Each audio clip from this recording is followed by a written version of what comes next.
At the beginning, I want to tell you a story.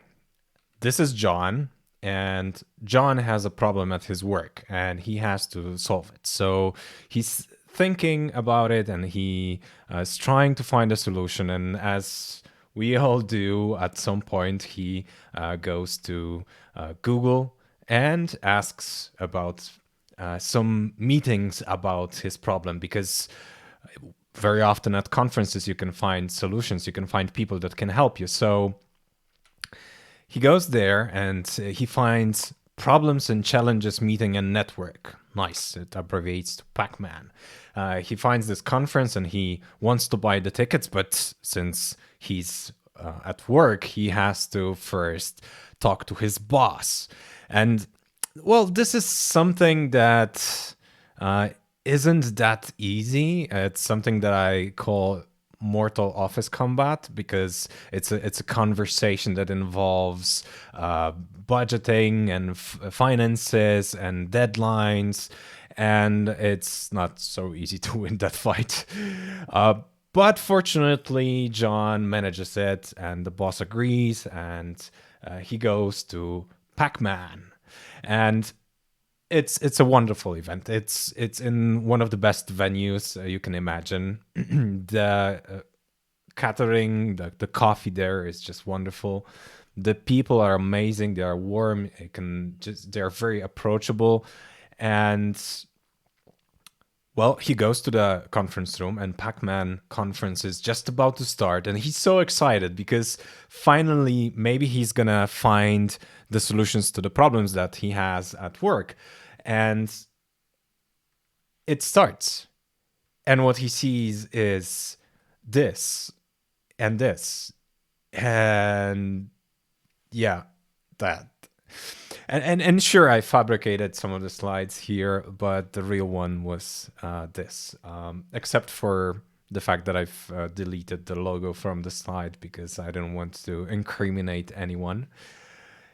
And the person that you see there, the black silhouette, it's not that there was no light there, but the speaker is just has just turned his back and he's reading from the slide. So, so it happens, right? And when you see something like this, you immediately feel bored, you feel embarrassed, you're angry, you are sad, and maybe he even feels something stronger. And these feelings grow in you, especially if the person that is presenting, and that happens as well, is somebody from your team, from your work, right? So what can you do? Should you not speak? I mean, not really, because public speaking brings many benefits. And I know it's hard. Public speaking is not easy, and there's plenty of challenges involved in it. And at some point in history, there was this statistic that was crawling around the internet, and maybe you've seen it, that actually more people are afraid of public speaking than they are afraid of death. And even the comic Jerry Seinfeld, he in a grotesque way, he summarized it, and he said that an average person at a funeral would rather be in the casket than tell the eulogy. Right? So it's weird that this happens. But the truth is, the newest statistics say that it's not so harsh, and we're actually not that afraid of public speaking. Although it's still one of the most often asked questions that I get: how to get rid of fear of public speaking. And I think that one of the reasons behind it is this organization, TED. You've probably heard of it.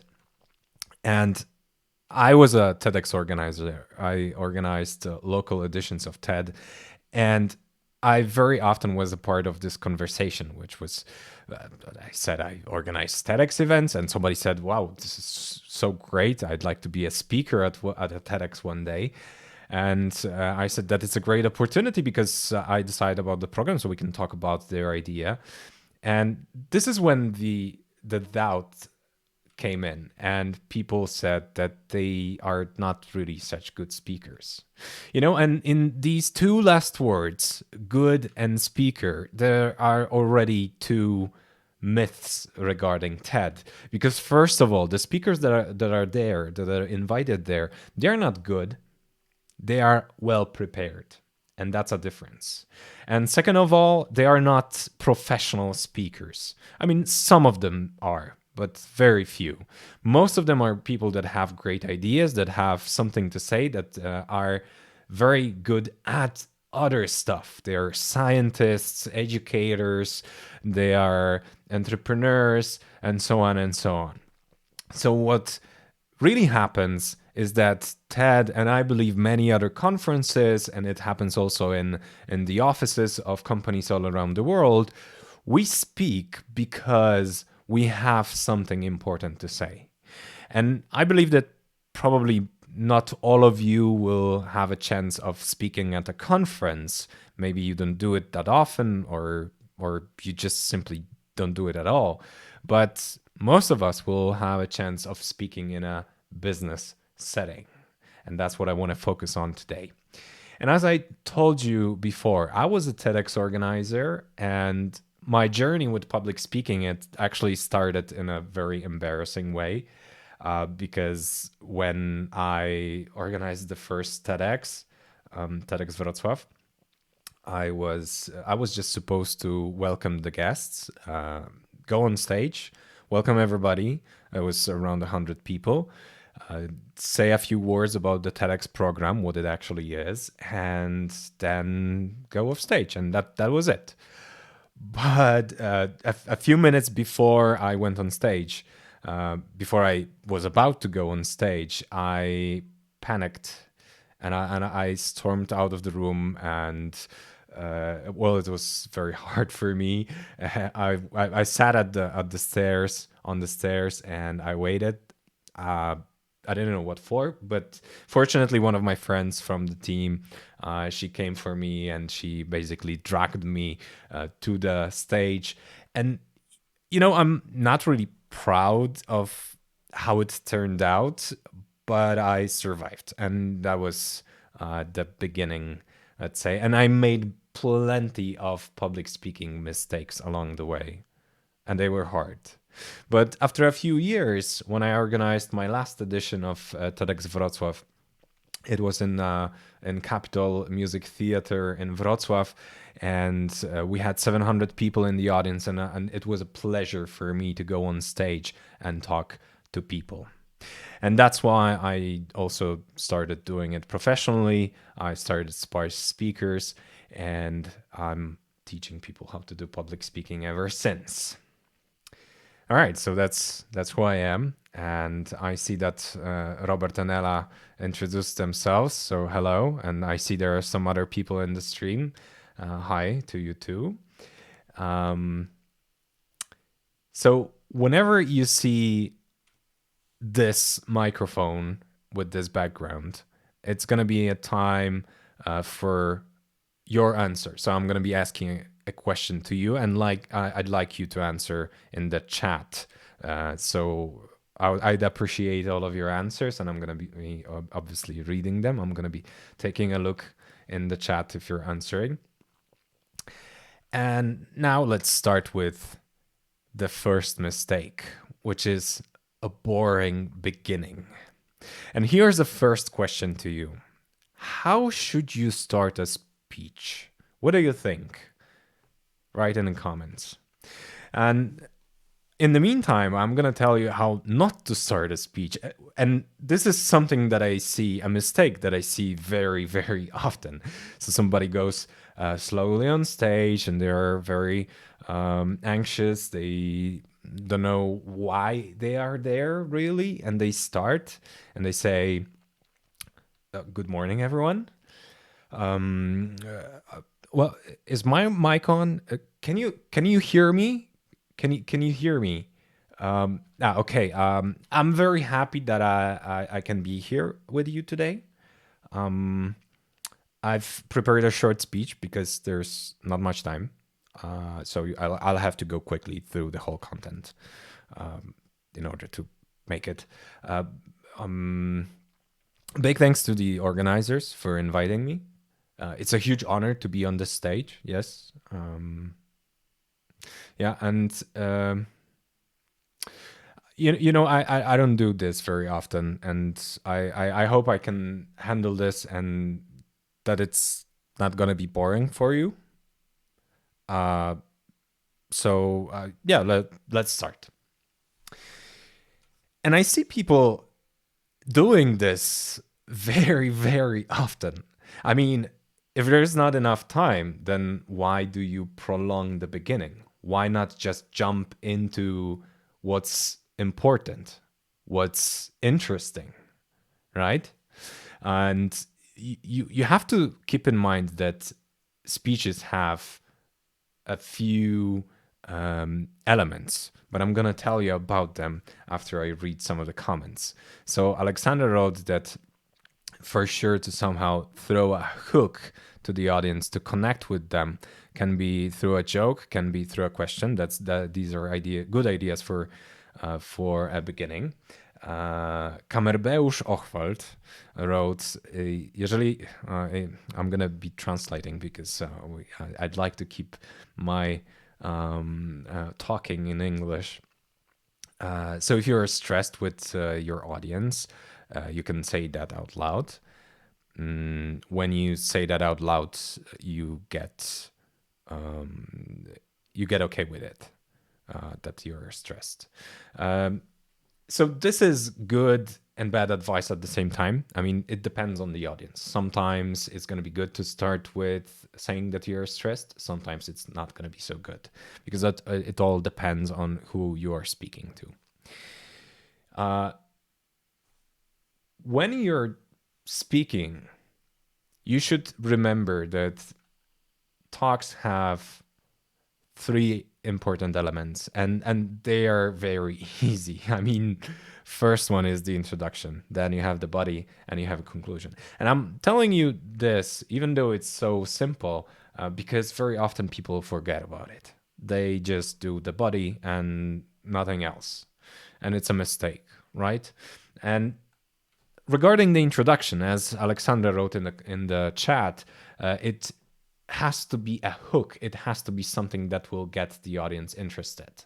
So you can, for example, say something that is that the audience can relate to, right? Like I did with the story at the beginning. I'm pretty sure that you've plenty of times have seen somebody that presented in a wrong way, had slides that were ugly, slides that were not really readable.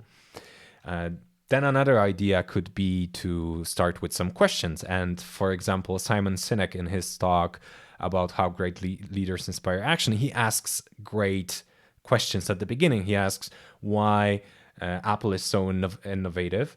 How come that Martin Luther King gathered 250,000 people for his speech, and how come that the Wright brothers were the first to fly a plane? And these are very good questions because I'd like to know the answers, right? I'd like to know how to be innovative, how to speak to big audiences, maybe not in public speaking, but through my marketing. And I'd like to know how to be first. So I'm going to listen in order to find out. Then you can evoke some emotions. And I really, really like the example of Bill Gates here, because very often he uses some props. And at one of his speeches, he brought a jar with mosquitoes in it. And he said that the mosquitoes were have malaria, and he just opened the jar and the mosquitoes flew into the audience. And obviously it was at a conference, it was at TED, it was at a conference where people knew that it cannot be true, so they laughed, but at the same time they could feel like somebody, or just think about it, like somebody that lives where these mosquitoes are in a natural environment. So you can evoke emotions like this. Humor is kind of emotion. So Alexandra said you can begin through a joke. I wouldn't say you should use any jokes that are from the internet, anything cheap. It should be something that is relevant to the situation, maybe some self-deprecating humor, but not too harsh as well. And you have to keep in mind who the audience is as well. Maybe you can laugh at the situation you are in, maybe at your speech, maybe something in your speech, right? And then you can begin with a story. And we love stories as people, right? And there's plenty of other ways to start a speech, obviously. But we're not going to go through all of them now because that would be a topic for a separate webinar. Then the second mistake, focusing on yourself. Well, this one is, it happens quite often. The speaker talking about themselves all the time. And it usually has this very foreseeable beginning when somebody starts by listing all the achievements of their achievements, obviously. And well, it doesn't mean that the talk is going to be good, right? So instead of focusing on yourself, you should think, who's the hero of your speech? Who should actually be in the center? And I'd say that's the audience, because you talk to the audience. You take their time, and you should give them something valuable. So in order to do that, you should think, why should they care, right? Or what's at stake? What would they lose if they are not listening to you?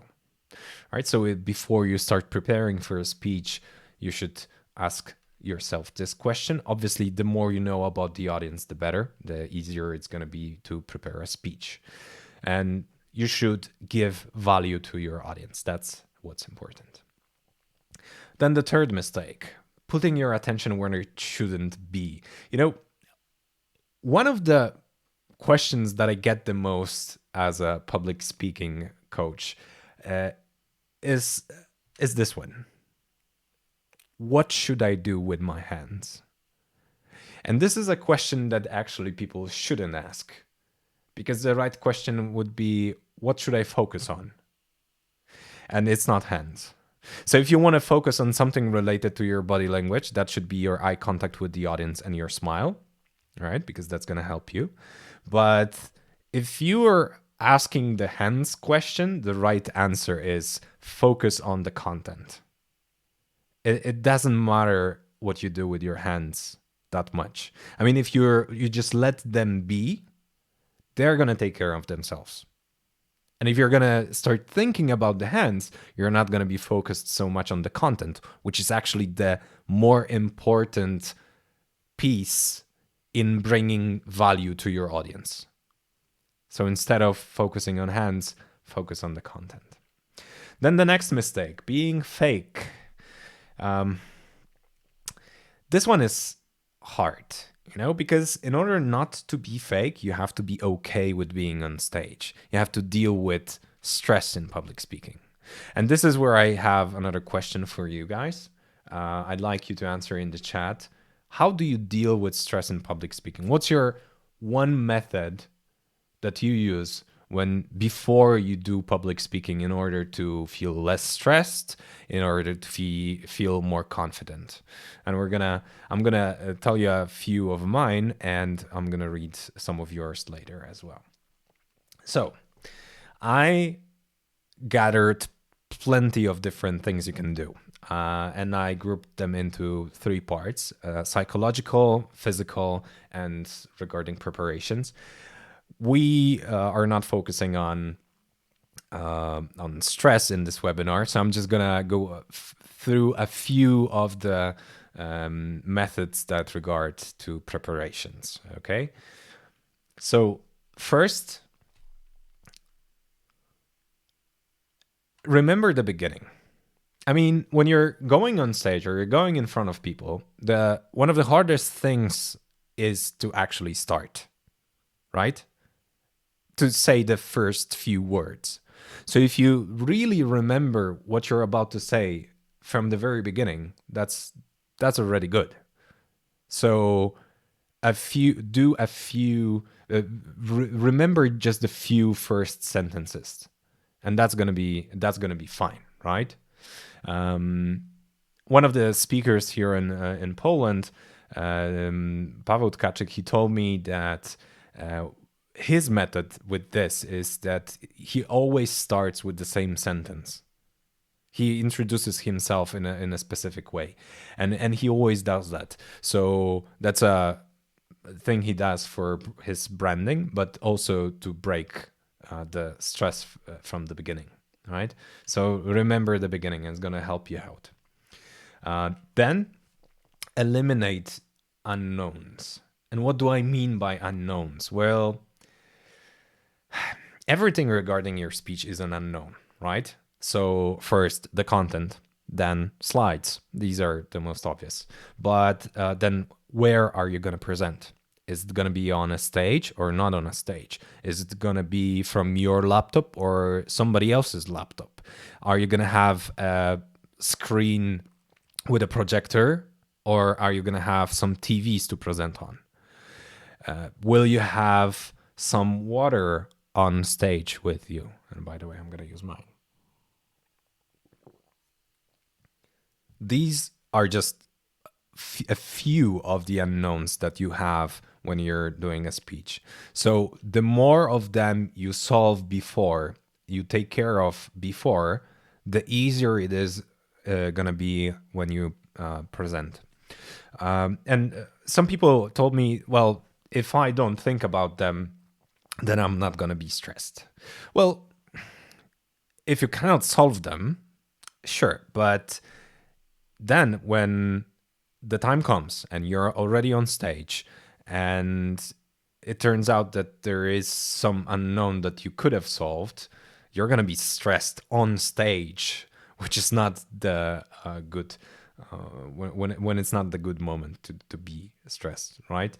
So for example, when you go on stage and you plug in your laptop or try to, but it turns out that you don't have, you need a dongle, right? An extension cord for your laptop because you don't have HDMI or so.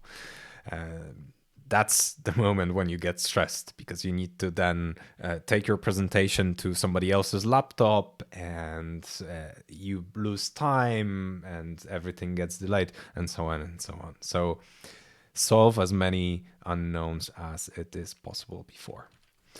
Then prepare. That one is very important. And as I see that Ella wrote, good preparation for the presentation. Yes, that's one of the best ways. Then Alexandra wrote, I rehearse what I should say and I say it out loud in front of a mirror. Maybe very standard approach. I wouldn't say it's a very standard approach. I mean, plenty of people ask me about rehearsing in front of a mirror. And if that's okay for you, do it in front of a mirror, sure. I think it's better to actually do it without a mirror, but recording yourself and then watching the video. Because when you do it in front of a mirror, you get constant feedback. And instead of focusing on because you see yourself, so you already see what mistakes you're doing. But instead of focusing on the content, you focus on this feedback that you're receiving from the mirror. So it's better to just do it in front of a camera and then watch it and then give yourself feedback. But all in all, rehearsing is also one of the best ways to get rid of stress because you get rid of the unknown. You memorize your content, and that's good. I mean, not memorize word for word because that's a whole another story. But you know what to say, then that's very good. So preparations are important, and lack of them is one of the biggest mistakes that I also have on my list. And here I wanted to ask you, what's your typical approach to preparing for a speech? What do you do? Right? Answer in the chat. I really like that you're active, so hoping for some more answers. So preparing. I have this approach, 5-step approach that we came up with. I came up with Patrycja Obara, who's my business partner, and so it's 5 steps. And The first one is start with the audience, because the audience is the most important, as I said. So you have to figure out who they are, what do you want them to achieve, what do you want to achieve in context of them, and what's the topic of your speech. Then paint the picture, because you'd like to take a broader look and brainstorm some of the ideas of what you should include in the talk. Right, so it's brainstorming. It's not judging the ideas. You want to generate as many as you can, and then in the third step, iterate or immerse, you pick the ones that are good for your speech. So you actually write the speech and you create slides. And the thing is that you create slides here in the third step. And actually, if we've split some of these, it would be fourth or fifth step. And what I see very often is that people start by opening PowerPoint and then copying stuff on the slides. That's not the perfect way to prepare. that I must say. So that's the third step. The fourth one is check your readiness, which is basically rehearsing. And the fifth one, execute with passion. And that's basically the speech itself, right? And 5 steps, and all of them, maybe you've seen it already, start with letters that form SPICE, which is the name of the company that we're on. All right, so preparations are very, very important. And let's go to the 6th mistake, which is beautiful slides. And maybe, well, the beauty of the slides is not so important, but if you're about to look at something like this, and you don't really know what to focus on, you would probably prefer to look at something simpler like this, right? This is basically the same content, but presented in a way that is a lot more approachable. Okay, and this is you can see that there's plenty of text here, and that's due to the fact that this slide was designed in order to be sent, right? But if I was about to present the same content, I would do something like this. Okay, so you can have context on slides, right? Because very often what I hear from people in companies, they tell me, oh, we cannot have simple slides like this one because we need context on the slide. We need more information there. Sure. But as you can see, you can still do it. And the way to do it is to think about the slides in terms of layers, right? So let's look at a table. Sorry. Let's look at at some random table. If I wanted to tell you about one thing in this table, for example, about the number 90,298, you wouldn't find it so quickly. But if you do something like this, so you already pointed out, that's already better. But this is ugly. But it's quick, but it doesn't look good. So you can do with simple formatting. You can go from the slide that is not really readable that much to something that is a lot more approachable and easier for the audience to understand, and easier to audience for the audience to read. So you should think about the slides in terms of layers. And here's what I mean. The third layer is the stuff that you're not going to talk about, but it's there. It's the context. People require it, so it is there, right? But it's in the background. It's the least visible layer. Then the second layer is the direct context. It's something you have to talk about, so you still put some emphasis on it, and it's visible where it is. And then you have the first layer, which is the most important, because this is something you actually talk about, right? And it's the most visible. And as you can see, it is the most visible. right? You have 3 layers. So whenever you design slides, think about them in terms of layers. Then the 7th mistake, that's lack of goal. And here I wanted to ask you, and please answer in the chat, what's usually your goal when you present? What do you want to achieve? Okay. And here's a few examples from me. So what you can achieve, or what you could want to achieve is, for example, presenting an idea and people getting to know that idea, right? This is where most of the TED and TEDx talks are. You can raise awareness of something. That also can be your goal. Or you can present a product, right? Many of the talks from Steve Jobs were actually product talks, although they also included some idea and awareness pieces that were more important in terms of the audience. But from Apple's perspective, presenting the product was the goal. Then you can present yourself as an expert and build your branding, right? Or you can build your employer's branding. And these are just some of the examples, just a few of them. But having a goal in a speech is something that is very important. And just to underline it, I'm going to tell you another story. And this one comes from TED. And it's a story about a woman that was invited to speak at TED. And she almost didn't do it. I mean, she was so scared of it that she didn't want to go. She didn't want to go in front of 1,500 people because that was very scary for her, right? And I understand. I mean, I've been in a situation where I panicked in front of just before my speech, so I completely understand. But she had more reasons than I did. I mean, her life was very hard. And at some point, she was mocked by the media. She was people pointed fingers at her in the streets.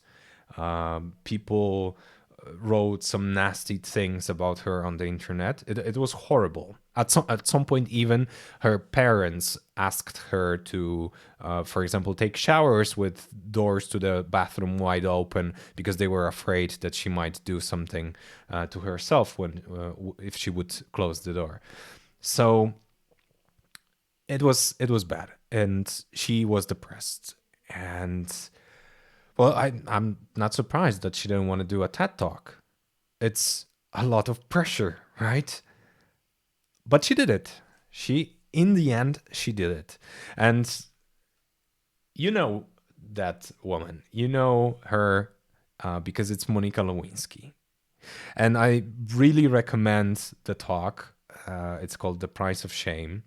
And it's a great example of a talk by a person that was so afraid, but in the end managed to do it. And I'm telling you that story because I wanted to tell you why she managed to do it. So maybe in this photo you see that she has this little stand like for a musician, for music notes. And she actually had her speaker notes on the stand there. And at the top of every sheet of paper, she wrote, "This matters," so that she remembers why she is doing it. And she was doing it not for herself, which is very healthy. She wasn't doing it for the audience that was in the room, which is actually weird because usually we speak to people that are in front of us. Well, I'm speaking to a laptop right now, so that's a bit weird, but I'm also speaking to you through the magic of technology, so that's the thing. But she didn't speak to people in the room. She spoke there because she knew that the talk is going to be recorded and posted on the internet. And she was speaking to people like her, people that went through hell, people that were depressed, because she wanted to give them hope that, well, she went through hell and she managed to get out of it. Then all the other people also can do that. So she had this goal. And that's why she wrote "This matters" on every notes paper she had, because it really mattered. And she had this wonderful goal. And I wish you to have such beautiful goals and when you're speaking, but it's not necessary to have them so big. Something as small as I want to be a better speaker when I speak next time is already a good goal. This is when I wanted to ask for your questions. So write in the comments, because this is the end of the part of my presentation. And I wanted to answer some of your questions. So please write in the chat what you want to know. And in the meantime, while I wait for your questions, I wanted to tell you that we've just launched our English website. It's on spicespeakers.com, and you can check our consultancy offer there. You can read what we can help you with regarding public speaking, and to whomever contacts us after this webinar and mentions Pac-Man. Remember the meeting that John went to in the beginning?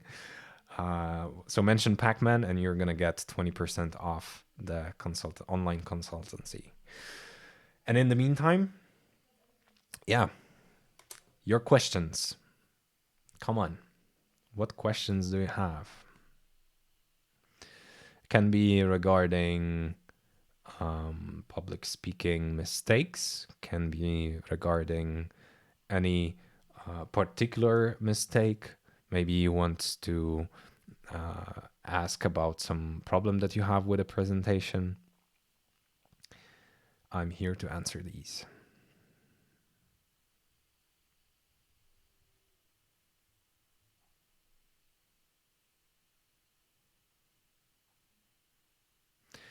Alexandra is asking how to get rid of sounds like during speaking.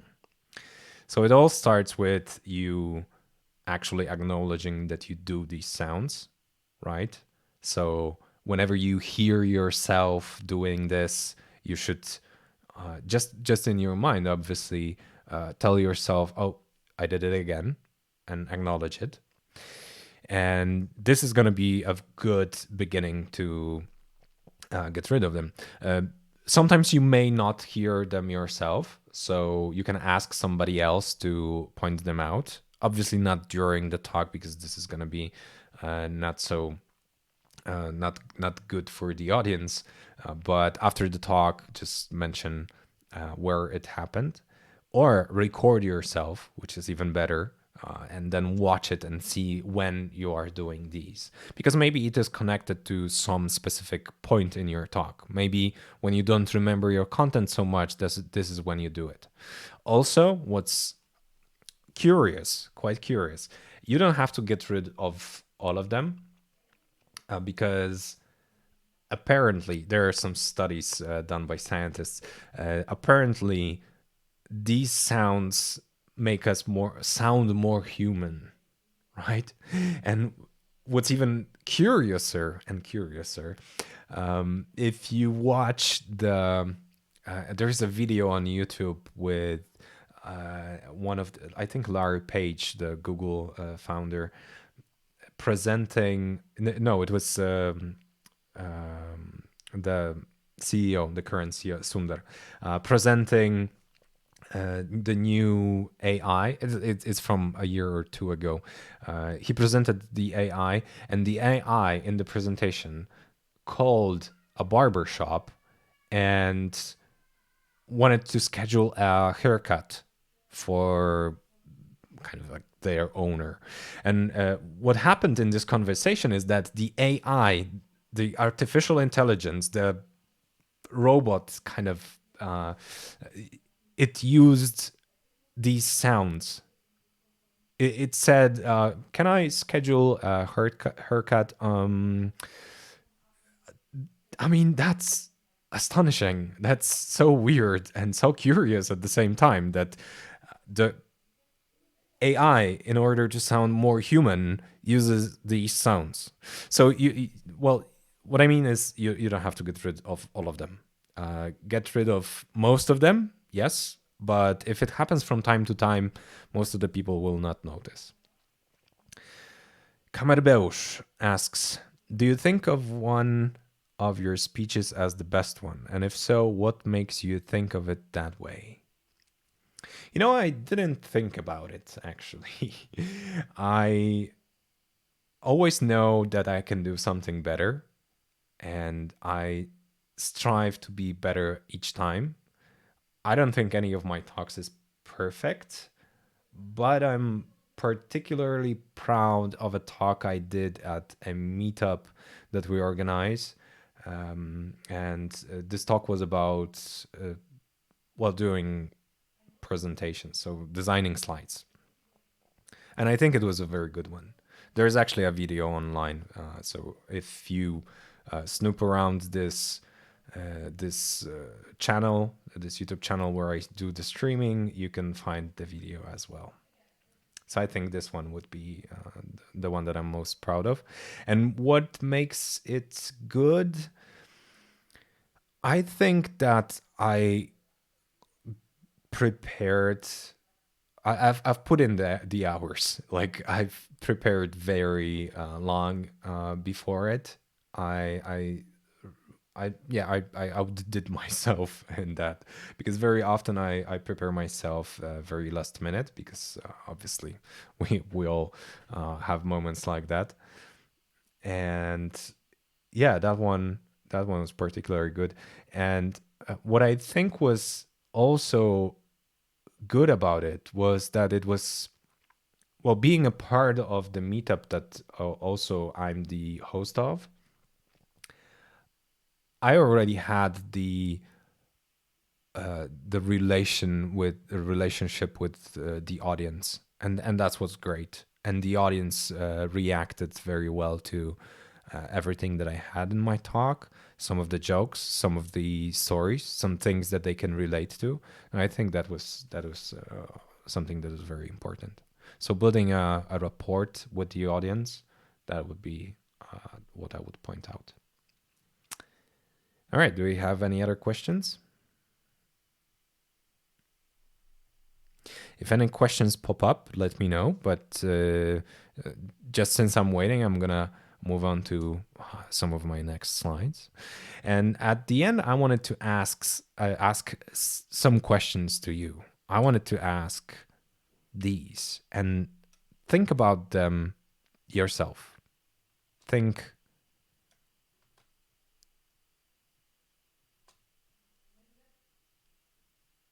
Answer in your mind.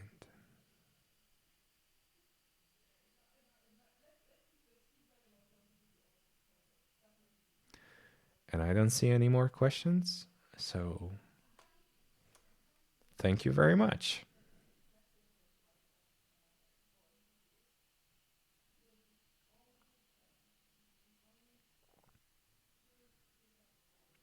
If you want to ask any more questions, here's my email address and you can drop me a line. Remember that we also give 20% off our online consultancy to whomever contacts us with the and mentions Pac-Man.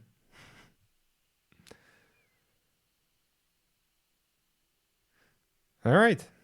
Thank you very much for the webinar, and see you next time. Bye-bye.